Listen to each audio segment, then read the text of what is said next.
Hola, buenas noches amigas y amigos del Libro Club Revolución. Les doy la más cordial bienvenida a este espacio en el cual compartimos lectura en voz alta para que lo puedas disfrutar hoy o cuando tú quieras. Pero por favor, no olvides, síguete cuidando. Solo así nos podemos cuidar todos juntos y salir adelante en esta época que nos ha tocado vivir. Te voy a compartir, como bien lo sabes, un texto de carácter infantil, juvenil, porque este mes está dedicado precisamente a la celebración de las chicas, los chicos, a los niños y a las niñas. Un cuento de Mijael Ende llamado El muñequito de trapo, ese que te comparto en este momento. Eras una vez un muñequito de trapo hecho de retales de coloridos cosidos entre sí. Era de un niño y con él le iba muy bien. El muñequito de trapo siempre estaba alegre. Lo único que en esta vida se tomaba realmente en serio era su oficio. ¿Y cuál era su oficio? Divertir. ¿A quién? Pues al niño. Un día, el niño vio en un escaparate muñecos mucho más bonitos y mucho más grandes. Muñecos de esos con los que se puede hacer un desfile y que tocan la trompeta. Allí había además pequeños robots que iban tambaleándose de un lado para otro y elegantes muñecas que hablaban solas y tenían pelo de verdad, y coches y aviones.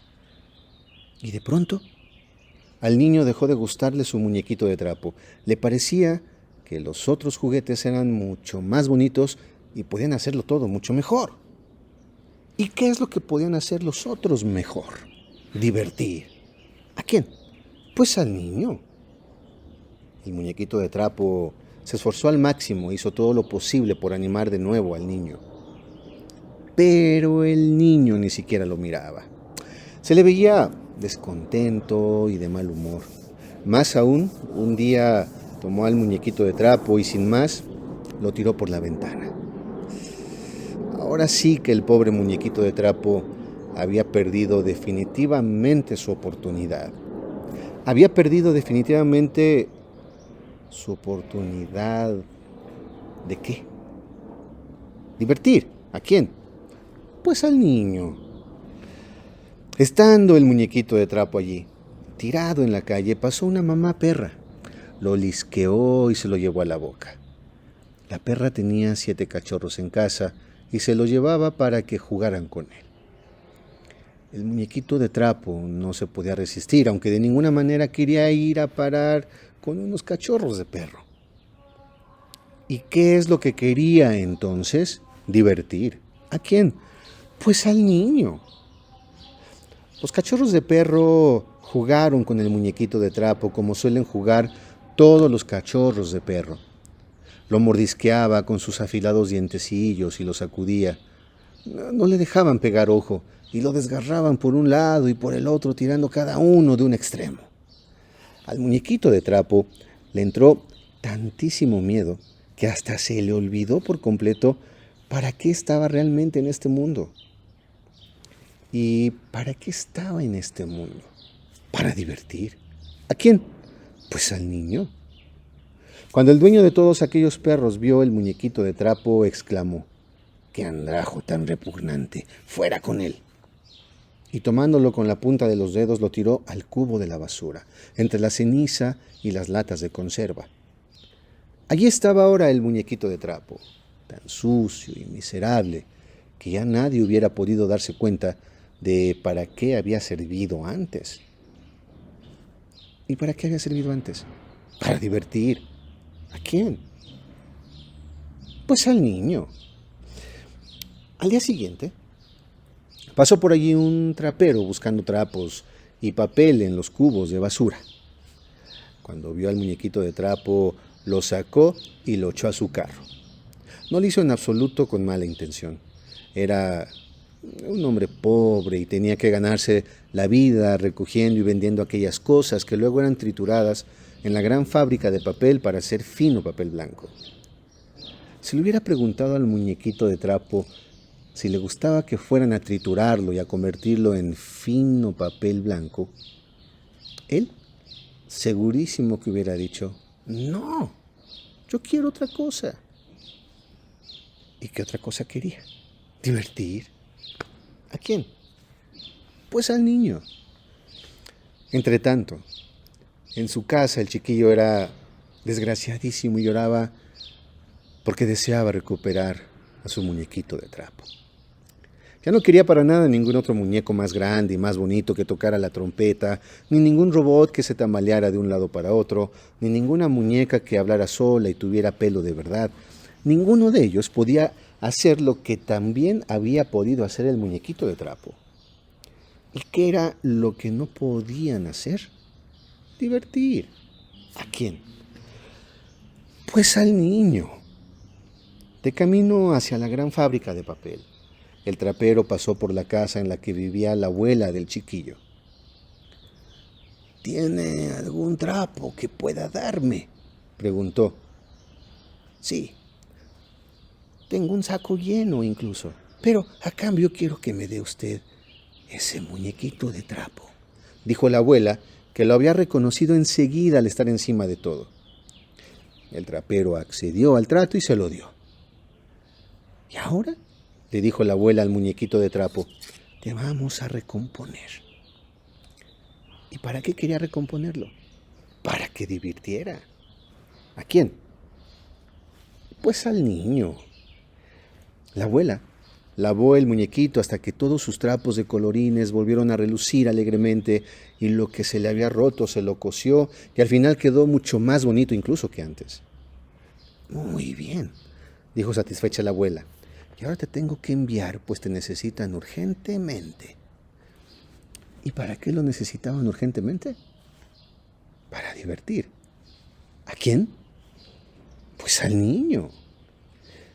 Un día, el cartero trajo un gigantesco paquete en el que ponía como destinatario para el niño y como remitente la abuela. El niño estaba intrigadísimo, pues en absoluto lograba imaginarse que podía haber en un paquete tan grande. ¡Shh! No descubramos nada todavía. ¿Y qué es lo que podría haber en el paquete? Algo para divertir. ¿A quién? Pues al niño. Y cuando el niño abrió la gran caja, se encontró con una segunda caja. Y cuando abrió esta apareció una tercera. Y de la tercera caja el chiquillo sacó una cuarta. Y dentro de ella había una quinta caja. Y dentro de esta a su vez había una sexta. Y dentro de la sexta caja el chiquillo encontró finalmente una séptima, que era la más pequeña de todas. Toda la habitación estaba ya llena de cajas. ¿Y qué es lo que había dentro de la séptima y más pequeña de las cajas? El muñequito de trapo. Estaba como nuevo y enseguida demostró lo que sabía hacer. ¿Y qué era lo que sabía hacer tan bien? Divertir. ¿A quién? Pues al niño. ¿Y qué hizo entonces el niño? Reírse junto con el muñeco. Te dejo ahora con mis compañeras y mi compañero, que sin duda tendrán también algo muy divertido que compartirte en esta noche. Hola, ¿qué tal? Muy buenas noches. Mi nombre es Virginia Mares y como cada viernes del Libro Club, es un gusto para mí estar aquí con ustedes.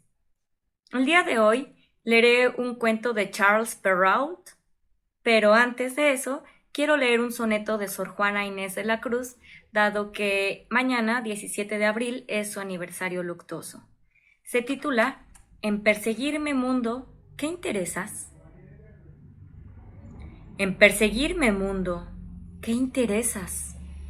¿En qué te ofendo cuando solo intento poner bellezas en mi entendimiento y no mi entendimiento en las bellezas? Yo no estimo tesoros ni riquezas, y así siempre me causa más contento poner riquezas en mi pensamiento que no mi pensamiento en las riquezas. Y no estimo hermosura, que vencida es despojo civil de las edades. Ni riqueza me agrada fementida, teniendo mejor en mis verdades consumir vanidades de la vida que consumir la vida en vanidades. Y ahora sí, a continuación, el gato con botas. Un molinero dejó como única herencia a sus 3 hijos, su molino, su burro y su gato. El reparto fue bien simple. No se necesitaba llamar ni al abogado ni al notario. Habrían consumido todo el pobre matrimonio. El mayor recibió el molino, el segundo se quedó con el burro y al menor le tocó solo el gato. Este se lamentaba de su miseria herencia. Mis hermanos, decía, podrán ganarse la vida convenientemente trabajando juntos. Lo que a mí, después de comerme a mi gato y de hacerme un manguito con su piel, me moriré de hambre. El gato, que escuchaba estas palabras, pero se hacía el desentendido, le dijo en tono serio y pausado: No debéis afligiros, mi señor. No tenéis más que proporcionarme una bolsa y un par de botas para andar por entre los matorrales y veréis que vuestra herencia no es tan pobre como pensáis. Aunque el amo del gato no abrigara sobre esto, le había visto dar tantas muestras de agilidad para cazar ratas y ratones, como colgarse de los pies o esconderse en la harina para hacerse el muerto, que no desesperó de verse socorrido por él en su miseria. Cuando el gato tuvo lo que había pedido, se colocó las botas y echándose la bolsa al cuello, sujetó los cordones de esta con las 2 patas delanteras y se dirigió a un campo donde había muchos conejos. Puso a Frecho hierbas en su saco y tendiéndose en el suelo como si estuviera muerto, aguardó a que algún conejillo poco conocedor aún de las astucias de este mundo viniera a meter su hocico en la bolsa para comer lo que había dentro. No bien se hubo recostado cuando se vio satisfecho. Un atolondrado conejillo se metió en el saco y el maestro gato, tirando los cordones, lo encerró y lo mató sin misericordia. Muy ufano, con su presa, fuese donde el rey y pidió hablar con él. Lo hicieron subir a los aposentos de su majestad, donde al entrar hizo una gran reverencia ante el rey y le dijo: He aquí, majestad, un conejo de campo que el señor marqués de Carabás, era el nombre que inventó para su amo, me ha encargado obsequiaros de su parte. Dile a tu amo, respondió el rey, que le doy las gracias y que me agrada mucho. En otra ocasión, se escondió en un trigal dejando siempre su saco abierto, y cuando en él entraron 2 perdices, tiró los cordones y las cazó a ambas. Fue enseguida a ofrendarlas al rey, tal como había hecho con el conejo de campo. El rey recibió también con agrado las 2 perdices y ordenó que le diesen de beber. El gato continuó así durante 2 o 3 meses, llevándole de vez en cuando al rey productos de caza de su amo. Un día, supo que el rey iría a pasear a orillas del río con su hija, la más hermosa princesa del mundo, y le dijo a su amo: Si queréis seguir mi consejo, vuestra fortuna está hecha. No tenéis más que bañaros en el río, en el sitio que os mostraré, y enseguida yo haré lo demás. El marqués de Carabás hizo lo que su gato le aconsejó, sin saber de qué serviría.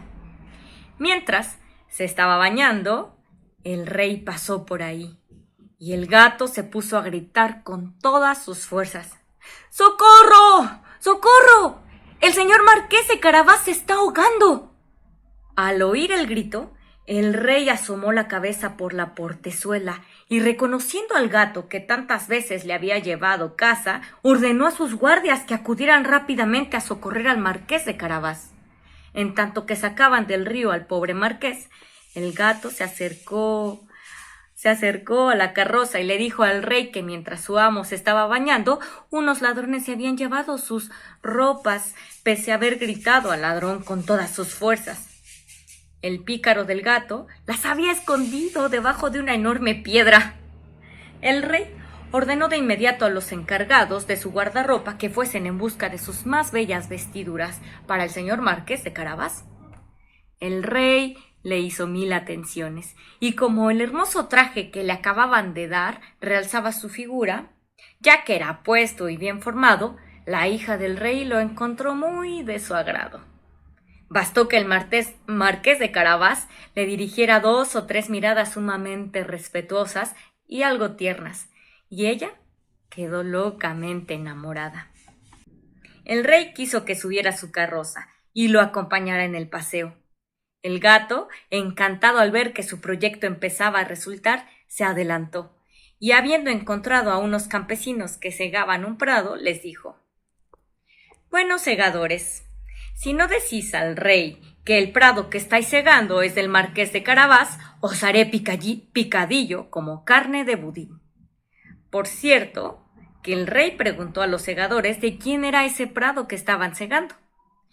«Es el señor marqués de Carabás», dijeron a una sola voz, puesto que la amenaza del gato los había asustado. «Tenéis aquí una hermosa heredad», dijo el rey al marqués de Carabás. «Veréis, majestad, es una tierra que no deja de producir con abundancia cada año». El maestro gato, que iba siempre delante, encontró a unos campesinos que cosechaban y les dijo: «Buena gente que estáis cosechando, si no decís que todos estos campos pertenecen al marqués de Carabás, os haré picadillo como carne de budín». El rey, que pasó momento después, quiso saber a quién pertenecían los campos que veía. «Son del señor marqués de Carabás», contestaron los campesinos, y el rey nuevamente se alegró con el marqués. El gato, que iba delante de la carroza, decía siempre lo mismo a todos cuantos se encontraba, y el rey estaba muy asombrado de las riquezas del señor marqués de Carabás. El maestro gato llegó finalmente ante un hermoso castillo cuyo dueño era un ogro, el más rico que jamás se hubiese visto, pues todas las tierras por donde habían pasado eran dependientes de este castillo. El gato, que tuvo la precaución de informarse acerca de quién era este ogro y de lo que sabía hacer, pidió hablar con él, diciendo que no había querido pasar tan cerca de su castillo sin tener el honor de hacerle la reverencia. El ogro lo recibió en la forma más cortés que pueda hacerlo un ogro, y lo invitó a descansar. «Me han asegurado», dijo el gato, «que vos tenías el don de convertirte en cualquier clase de animal, que puedes, por ejemplo, transformaros en león o en elefante». «Es cierto», respondió el ogro con brusquedad, «y para demostrarlo, veréis cómo me convierto en león». El gato se asustó tanto al ver a un león delante de él que en un santiamén se trepó a las canaletas, no sin pena ni riesgo a causa de las botas que nada servían para andar por las tejas. Algún rato después, viendo que el ogro había recuperado su forma primitiva, el gato bajó y confesó que había tenido mucho miedo. «Además, me han asegurado», dijo el gato, «pero no puedo creerlo, que también tienes el poder de adquirir la forma del más pequeño animalito. Por ejemplo, que puedes convertirte en un ratón, en una rata. Confieso que eso me parece imposible». «¿Imposible?», repuso el ogro. «Ya veréis». Y al mismo tiempo se transformó en una rata que se puso a correr por el piso. Apenas la vio, el gato se echó encima de ella y se la comió. Entretanto, el rey, que al pasar vio el hermoso castillo del ogro, quiso entrar. El gato, al oír el ruido del carruaje que atravesaba el puente levadizo, corrió delante del rey y dijo: «Vuestra Majestad, sea bienvenida al castillo del señor marqués de Carabás». «¿Cómo, señor marqués?», exclamó el rey. «¿Este castillo también os pertenece?». «Nada hay más bello que este patio y todos estos edificios que lo rodean. Veamos el interior, por favor». El marqués ofreció la mano a la joven princesa y, siguiendo al rey, que iba primero, entraron a una gran sala donde encontraron una magnífica colación que el ogro había mandado preparar para sus amigos que vendrían a verlo ese mismo día. los cuales no se habían atrevido a entrar sabiendo que el rey estaba allí.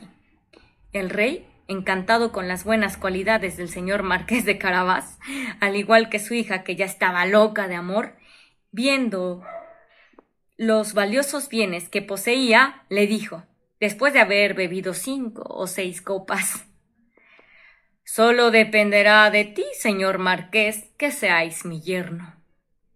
El marqués, haciendo grandes reverencias, aceptó el honor que le hacía al rey, y ese mismo día se casó con la princesa. El gato se convirtió en gran señor y ya no corrió tras las ratas, sino para divertirse. El gato con botas. Espero que lo hayan disfrutado. Hasta la próxima. Y continuamos en una noche más de Libro Club Revolución leyendo en casa. Soy Carlos Mota y me da mucho gusto saludarte una vez más.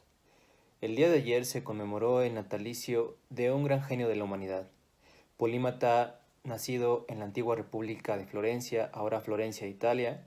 Me refiero a Leonardo di Serpiero da Vinci, mejor conocido como Leonardo da Vinci. Es por ello que esta noche leeré un pequeño cuento titulado Leonardo da Vinci, el hombre del Renacimiento, de la autora Silvia García. Sin más, Leonardo da Vinci nació en la ciudad italiana de Vinci, en el siglo XV, en concreto, en el año 1452. A esa época se le conoce como Renacimiento, una etapa muy rica en todas las artes y que se extendió durante los siglos XV y XVI. En esa época, las personas no tenían apellido y el nombre se completaba con el lugar donde habían nacido o pasado su niñez. Por eso Leonardo completaba su nombre con Da Vinci, su ciudad de nacimiento. Tuvo tantas profesiones que casi necesitaríamos un cuento entero para relatarlas todas. Fue pintor, escultor, ingeniero, inventor, arquitecto, urbanista, botánico, músico, anatomista, cocinero, filósofo, humanista, naturalista y hasta caricaturista. Por eso, a día de hoy, se usa la expresión hombre del Renacimiento para referirse a alguien capaz de hacer muchas cosas. Da Vinci estudió en Florencia con Verrocchio, un famoso pintor de esa época. Empezó como aprendiz, limpiando los pinceles. Era tan espabilado que enseguida empezó a aprender dibujo. De hecho, algunas versiones dicen que su maestro se enfadó al ver que su alumno era mucho mejor que él. Una de sus pinturas más famosas es la Gioconda, o Mona Lisa. Hoy está expuesta en uno de los museos más importantes del mundo, el Museo del Louvre en París. Además, pintó El hombre del Vitruvio y La última cena, dos pinturas de las más importantes de la historia del arte. En toda su vida tan solo pintó unos 30 cuadros y la mayoría están inacabados. Lo que pasa es que era muy perfeccionista y se obsesionaba con todos los detalles. Por eso no acabó casi ninguno. Le gustaba mucho experimentar y usó técnicas que nunca se habían usado, como el esfumado. Da Vinci lo usó para dar más profundidad a sus cuadros. Esto se puede ver muy bien en la Mona Lisa. Le gustaba pintar los ojos de los personajes de sus cuadros, mirando las direcciones inesperadas para dar un toque de misterio a sus obras. En su faceta de inventor, inventó el helicóptero, el tanque o el submarino. Lo que pasa es que no pudo construirlos, ya que en su época no existían los materiales adecuados para hacerlo. Por si todo esto fuera poco, era capaz de escribir de derecha a izquierda, al revés de como hacemos hoy en Occidente. Otra de las cosas que le gustaba investigar es el vuelo de las aves. Su idea era crear máquinas para que el hombre pudiera volar. Leonardo también trabajó para mejorar muchos de los instrumentos musicales de la época y rediseñó muchos de ellos para mejorar la calidad del sonido y la forma de tocarlos. En resumen, Da Vinci está considerado un genio universal y el representante más completo de la cultura del Renacimiento. Y bien amigos, esto ha sido todo por hoy. Esperamos que las lecturas hayan sido de su total agrado. Por favor, síganse cuidando, mantengan su distancia y si no necesitas salir para nada, pues mejor quédate en casa, con familia. Nos vemos hasta la próxima emisión del Libro Club Revolución.